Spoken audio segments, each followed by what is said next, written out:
lukso sa versikulo 3 ug 7, dayon 11 hangtod sa 14.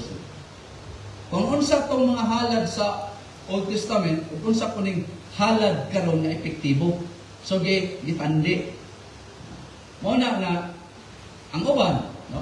Ang SDA to pa sige balik dito sa Old Testament. Samtang ang writer sa Hebrew Hanon lahit na niya kay kadtong mga halad-halad dito wala na to karon. Anino ra to? Tarawa gali. Hebrews chapter 10 verse 1, kay ang pagtuman sa balaod usa lamang kini ka nadaan di warning, no? Usa lamang ni ka ang saman. Siyado anino sa mga maayong butang na umaabot og dili gyud ni mao ang tanaw gali pinakaporma sa mga butang. Dili ni makahimo pinaagi sa maurang mga sakripisyo nga kanunay nila nga gihalad tuig-tuig, no, nga mahimong perfecto ni atong kinsa moduol sa Dios. Versikulo 3 luksuta. Kun dili nga kadtong mao mga sakripisyo usa lamang to kapag unsa raman. Versikulo 3, pagpahinumdum sa mga sala sa mata tuig. Versikulo 4, kay dili gayon may tabo nga ang dugo sa mga turong baka o sa mga kanding nga kini klaro makawagtang sa mga sala. Versikulo 5, busa sa diha na siya ni abot na ngani sa kalibutan, kinsa man si Kristo, di ba? Siya ni ingon. Disulti siya, ang pagsakripisyo o paghalad ikaw wala na nagtinguha. Kung dili ikaw na ni Andam, kinsa ni Andam? Kinsa nag-provide? Ikaw na ni Andam ug lawas alang kanako. So ang Dios lagi hapon, klaro, kay sa tanan nga sinunog nga mga halad o mga sakripisyo alang sa sala ikaw walay kahimuot. Kinsa may ang aman na gitumo.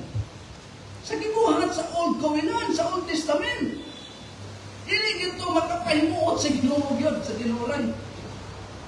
Pero na mo ba nagpundar og doktrina dito nga mahimuot ang Dios giklaro dinidili. Kay kaposyado raman to dito siya mao. Diba? Busa sa diha nga siya niabot na nganin sa kalibutan. Siya niingon ang pagsakripisyo o paghalad ikaw wala na nagtinguha kundi ikaw na ni andam og lawas alang kanako. Tanaw ang pagkunas kay sa tanan nga sinunog. Tapang mo sa auto na nagsulog sila dito. Nga mga halad o mga sakripisyo alang sa sala iyon sa pag-conclude sa writer. Dili ako rin conclude. Kasi isulti, ikaw walay ka nga naman, siyado. Dami sa tubo, siyado na to. Diba? Dayon, verse 7. Unya ako ni Ingon. Si Jesus.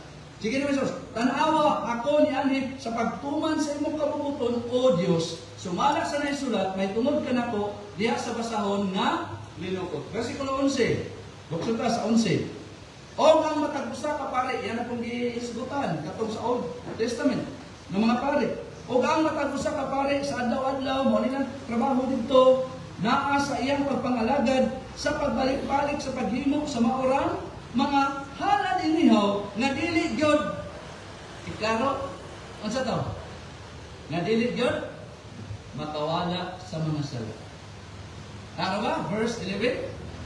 Pero siya nakahalad ng o usa ka sakripisyo alang sa mga sala kapila. Kani gyud, kapila niya ang buhaton ang paghalad niya. Kay daan man niya yung gisdutan nga ang katong pare sa open. Sige balik-balik, sige balik-balik. Pero bisan naman sige na balik-balik, di gihapon maka wagtang sa sala. Pero dunay usa. Mo ni ang gikontrast. Pero siya nakahalad kinsa ning siya? Si Christ. Pero siya sa nakahalad na og usa ka sakripisyo alang sa mga sala, alang sa tanang kapanahunan, nilingkod na karon. Asa man? Sa tuong nakamot sa Diyos, karon kay, tuig-tuig, kimubalik naman po dali, mamatay na po. Di na po magbibiyahe kay, namatay ang Ginoo. Ginoo ang magbibiyahe na. Yung uban, ayaw panaway kay naka-apel na ba mo lingaw-lingaw kay nihalili ang Pilipinas.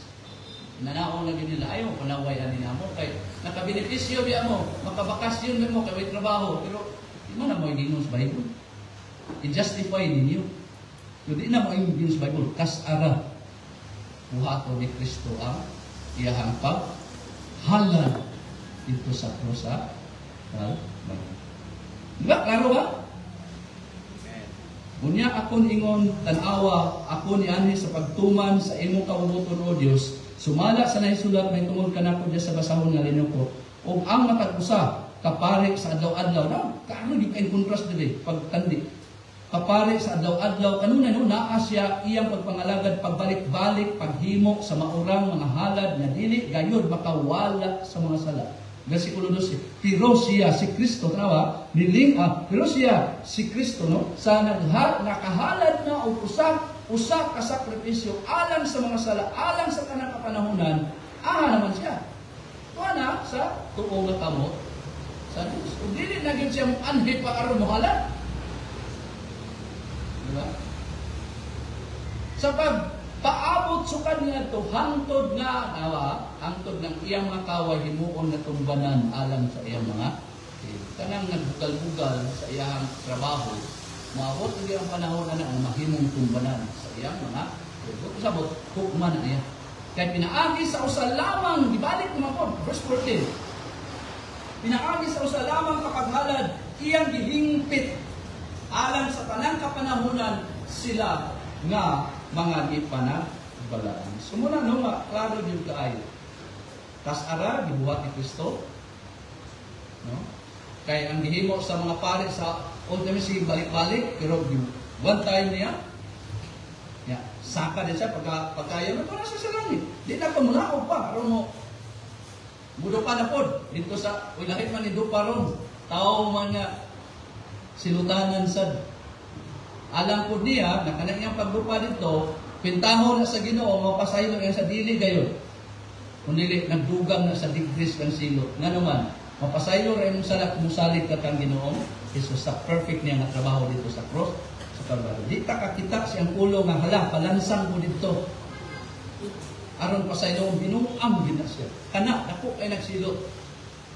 Kasi Kristo na Diyos, ang Diyos naman God, mo provide og karnero, aron ang iyang kapungot, mapuy-puy. Kunya, unsa man na, nga sila may nag-provide, ilang kaugaling ng representa dito, lansang-lansang, murag, tinukod na ba mo ilan sa mabuhi, aramampon.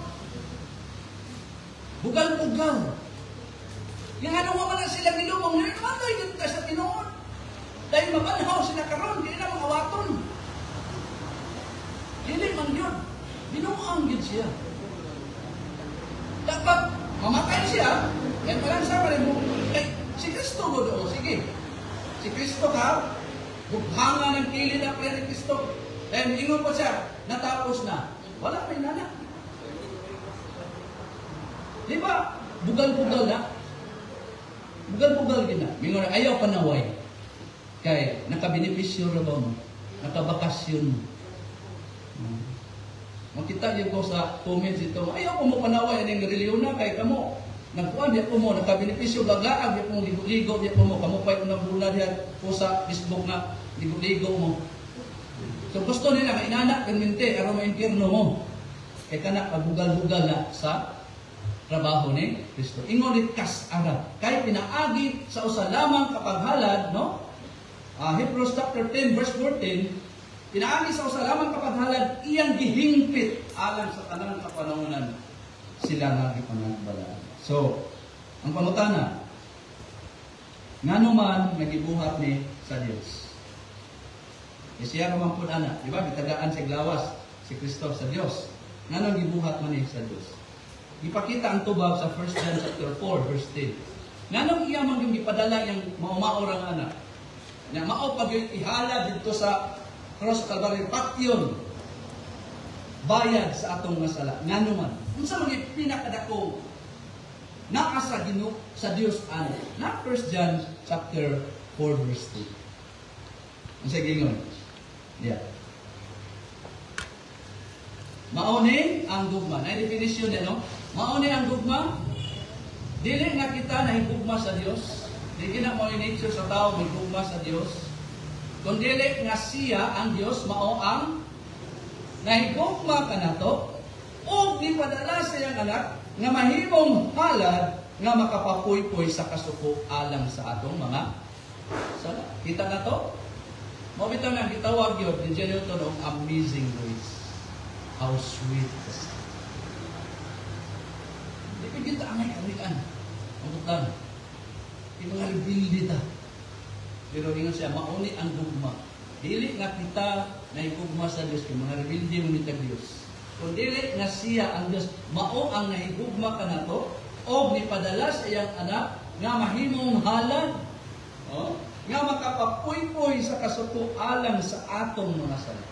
And this is love, that we love, not that we love God, but that He loved us and sent His Son to be the word propitiation for our sins. So, mula kita, kung Bisaya na halad na makapapuy-puy sa kasuko sa Diyos sa atong sala. No, sa NIV, this is love, not that we love God, but that He loved us and sent His Son as atoning sacrifice for our sins. So, unsay inyong nakita diya sa Diyos Christ? Unsay atong himuon nining Dios na tinuod? Naabot tayo mabuhat diya niya? Unsay atong mabuhat diya niya? Kamo. Pasalamat. Himaya. Yatag na to niya ang dungog o himaya. Dili sa tao. Why mabuhat ang tao kay di gyud mahigugmaon di karo gina diha. Di gyud ta mahigugmaon og Dios. Not that we love God. Mao gina kay nahulog man ta sa sala. Nawa pagkahulog sa sala niya dang diba, ganahan pa sa Dios. Kasi nga kita kung babasa mo sa Genesis. Lanaoy, nanagong na oy. Mga guilty na. Kaning guilty na, nago na. Pero ang Dios bisan sa atong pagkasad-an, but that He loved us. Sunod? Kaya ang iyang gugma, kung gugma ra na walay bubayad, di magiging magsilbi, kay justice man po siya. Justisya man gid siya. So sa ako man niya pag-reconcile ang iyang gugma niya, kapungot siya. Di man pwede na gugmaon ang tao nga wakabayad siya ng rason. Kinahanglan man gid niya, inigigugma niya nalimpyo na siya. So sa ako man na malimpyo ang iyang gigugma, gisakripisyo niya iyang anak. Aron ang iyang justisya matagpaw, mapairan ang atraso sa iyang gigugma. So wala ginahimo ang iyang gigugma, aron siya yumaon. Kaya siya man mo ay nag-provide o makawagtang sa sala niya. Mapairan niya dito sa kusa. So, himayaw na to ang Diyos. Hindi na makita nato yun kung unsa ka mahimayaw ng atong buhi ng Diyos. So, kinsay author, kinsay tinugdan, kinsay nag-provide of halal, dili ang tao, ang Diyos. Nga naman, tungod sa iyang dako na gugma. Pero di pwede nga higugmaon niya ang makasasala sa permanente. Kaya musupak na sa iyang pagkabalaan. So, unsa may solusyon niya iyang gihimo, iyang gipadala ang iyang bugtong anak. Aron ang atraso sa iyang gigugma nga sala, bayaran sa anak dito. Tagbaon sa anak, no? Ang iyang justisya sa sala nga nabuhat sa iyang bugtong anak. Dayon, ang makasasala, kung Kristiyan, butuo siyang anak, dayon mo na. Limpyo na sa iyang. So, tinaw ninyo, wala ka kita galiso na rin. Ang Diyos, mauragay naghatag na to o solusyon na masulbad ang atong dako nga problema nga maong sala nga maunay nakaingon nga lagot kayo ang Dios diri sa tuwa. Pero ang kapungot sa Dios iyahan gitagaan og solusyon. Siya ra pod ha inaagi sa iyang pagpadala sa iyang matulungan. So unsa may angay nimong buhaton karon? Kung maon. So kanin John 3:36 unsa isulti din. John 3:36.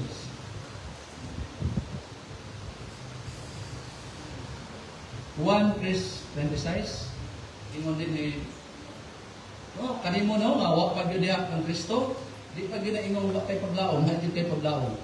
Pero sa gitagal nga panahon sa Ginoo sa imong kinabuhi ayo ginugusiki nga dili ka kaduol sa iyang anak. No? Unsa gingon? He who believes in the Son has kabaton o walay katapusang kinabuhi. He who believes in the Son, kinsa man yung Son? Mo ni ang i-produce, mo ni ang gihatag, mo ni ang ipadala nga nating karnero na maoy nagsakripisyo sa sala. No? Dito sa Cruz Calvario aron mabayaran sa iyang kamatayon. So, unsa naman atong buhaton? Magpalansang-lansang na sa cross? Dili. Unsa na buhaton? He who believes in the Son has eternal life. Makabaton o balay katapusan kinawi. Ba, naibak pang gidre. Ba, apan, siya nakinsa. But he who does not obey or believe the Son, apan siya nakinsa dili mo tuman musugot sa anak. Mutuo sa anak, ingon din will not see life. Di siya makakita o kinabuhi. Unsa ray na ani kanihadto. Kung magpabilin jud ka, magpatigas kung kasing-kasing, tanawa ang text. John 3:36. But the wrath. Unsa na wrath? Anger. Kapungot sa Dios. Mo gid akong kadlukan abides in him. Magpabilin diha. Ngano magpabilin man ang kapungot sa Dios diyan nimo? Kay wa man kamuduol sa iyang anak. So unsa man ang kapungot sa Ginoo lahos diyan nimo. Pero kung naa ka sa anak, unsa may kaayuhan kung ana ka sa anak? Ang kapungot unta sa Dios diya sa imong sala nakagbaw sa perfect na trabaho ni Kristo. Mo na kung ikaw muduol diya kang Kristo, ang kapungot sa Ginoo mapuy-puy na diha nimo. Di na ka kontra sa Dios. Pero di yung ka mo doon sa anak, di ka mo to sa anak, di ka makakita o kinabuhi. Kung dili, ang kapungot sa Diyos, hindi buyog-buyog ni mo, nisag asa pa ka. Nga naman, wak may nisalipod ni mo, wak man napuy-puy ang kapungot sa Diyos, diha ni mo. So muna, unsa ka ay mahinungdanon si Kristo sa kinabuhi sa tao. Muna nga, ayaw din sa yanga ang kinabuhi, maghihatag sa Ginoo ni mo karon. Ayaw kusiki na mamamatay ka, nga di ka maduol sa anak. Kaya kung hangtod nga di ka mudukol, di ka Kristo pinagis pagto, bayran di mo yung sala. Nakita ka ganina, nagihulagway na pagkatubang ni Kristo sa kapungot sa Ginoo, ang iyang dugo, ang iyang singot na sa tulang ng galiw. Dugo? Ingon pa isang mahimo, pasta na nako. Nga naman grabe ang kasuko sa Diyos sa sala sa tao. Pero si Kristo nagpasinutanon hangtod sa kamatayon. Para lang yun, na kantong mga makasasala, mamusalig diya kaniya, makabaton o walay katapusan kinabuhi. Dahil ang kapungot sa Diyos, mapuhi-puhi. Friend na ka sa Ginoo. Musalig yung kabutan, salig lang yun eh. Ay na, palansang-lansang to. Binuang na siya. Hindi na mahimo sa tao.